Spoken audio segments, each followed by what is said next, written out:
Hello po sa inyong lahat mga ka-crypto. Ako po si Pinoy Crypto Trader at sa video na ito ay atin pong pag-uusapan ang tungkol sa balitang ito kung saan ang founder po ng BitMEX. Isa po itong kilalang crypto exchange kung saan po siya ay sumasang-ayon na si Solana ay meron po siyang kakayahang umakyat sa presyong $100. Yan, magkakaroon daw po ito ng rally at aakyatin niya ang presyong $100.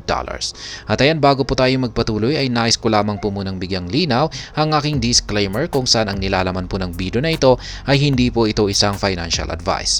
For education and information purposes lamang po ang layunin nito. Maliban po dito ay nais ko na rin pong magbigay babala na wala pong kahit anumang group chat ang Pinoy Crypto Trader.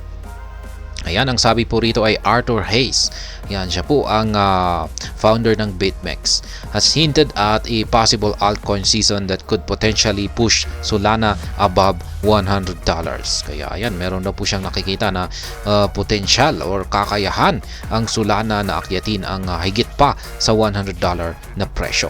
One of the biggest performers in the top 10 cryptocurrencies this year, Solana has enjoyed tremendous growth. Yan, totoo po yan. Isa po si Solana ang nagpakita ng magandang performance sa loob ng taong ito sapagkat ayan, 500% na po since January yung kanyang gain ngayon. Ayan, the crypto asset has gained more than 500% since January, while the Solana DeFi ecosystem has topped the charts in terms of new capital attracted in the past month. Kaya ayan, pinagkakagulan po kasi ngayon dito si Solana. Siyempre, nandyan rin po sina Terra, kasama po niya sina Terra Luna. Ayan. Pero ayan, si Solana. However, former BitMEX CEO Arthur Hayes hints that there might be more to come for Solana holders. Hayes, who has returned to his primary role as a sophisticated crypto trader since leaving BitMEX, thinks Solana will rise above $100 soon. Kaya ayan, sabi ni Hayes ay yan, isa po kasi siyang sophisticated daw na crypto trader mula nung siya ay ayan, umalis sa BitMEX. Ayan, former po pala siya, former CEO ng BitMEX. Ibig sabihin ay ayan, bumaba na po siya sa kanyang pwesto. At siguro ay naging isang full-time crypto trader na lamang po siya siguro ngayon. At yan, base sa kanya ay si Solana ay yan, aangat ng higit pa sa $100 at saka soon. Yan, soon po yan. While Hayes' primary comment suggests that such a rise could happen as soon as over the weekend, the prediction seems to stem from unexpected of an alt season in the crypto market. Kaya yan po yung aktual na post dito ni Ginoong Arthur Hayes, who is ready for a weekend alt season. Green Doji, peace up. Can we send Solana over $100? Let's do it, fam. Kaya yan, may saludo po siya. Will Solana thrive in the alt season? Ayan, magiging maganda ba ang performance ni Solana ngayong altcoin season? The term alt season describes a period in the crypto market where so-called alternative coins to Bitcoin deliver more returns than the leading digital asset. Ayan. Yan po ang ibig sabihin ng alt season. Yung kapag sinabi po nating alt season ay ito po yung mga alternative na cryptocurrencies dito kay Bitcoin. Ayan. Ayan, sila po yung magpapakita ng gilas, magandang performance ngayong ayan, alt season.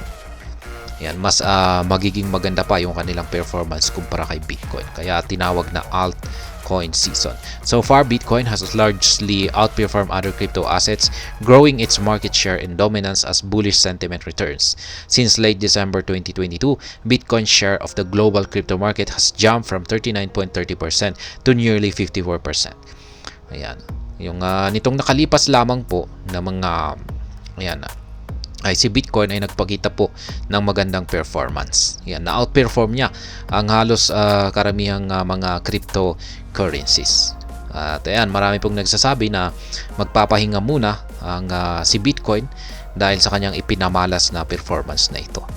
At ang magti-take over naman, ang magpapasikat naman ay syempre yung mga altcoins. Kaya ayan, Bitcoin dominance.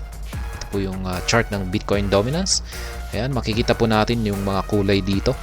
Ayan, at nakikita po natin dito sa chart yung mga tugmang kulay ng mga ito. And the rise in Bitcoin dominance is primarily a result of less speculative behavior in the crypto market.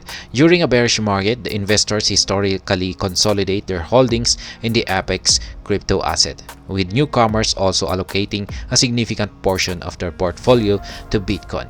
Yet, the return of bullish market sentiment, as it has been since the start of the year's final quarter, often sees Bitcoin lead the race. Afterward, altcoins have their stint in the spotlight, with gains first accruing to majors and then to smaller cap assets.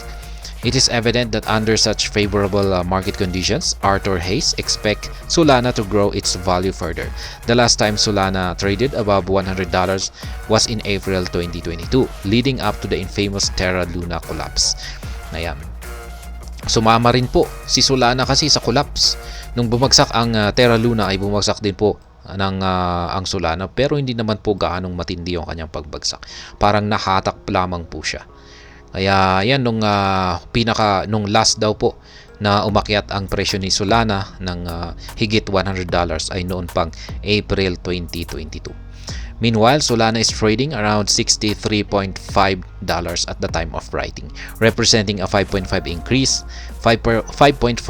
increase in the past 7 days. Solana has also cemented its position as the 6th largest crypto by market cap. Its $27 billion market cap is slightly higher than its closest blockchain rival Cardano, which has a market value of $15.4 billion. Kaya yan. Ito po yung kakumpetensya ngayon ni Solana, si Cardano. At ayan, yung presyo po niya ngayon nasa $63.5. Kung aakyat po ito ng higit sa $100 ay ayan, magiging malaki po ang kikitain natin dito kay Solana kung pag nasakaling nangyari yan. Kaya ayan, abangan lamang po natin. Hold lamang po tayo. Hold lamang po natin ang ating mga Solana tokens. Kasi maganda po yung kanyang pinapakitang performance. Tayo hanggang dito na lamang po tayo sa video na ito. Sana po ay inyong nagustuhan ang aking paliwanag dito. Kung inyo po itong nagustuhan ay pakiclick lamang po ang like button nito. Para naman po sa mga bago lamang dito, kayo po ay aking inaanyayahan para mag-subscribe. Pakiclick na rin po ang bell icon nito dahil ito po ang siyang magsisilbing notification nito sa mga bago kong videos na akin pong ina-upload sa aking YouTube channel na ito. Marami pong salamat sa panonood. Ingat po tayo lagi at God bless po sa ating lahat.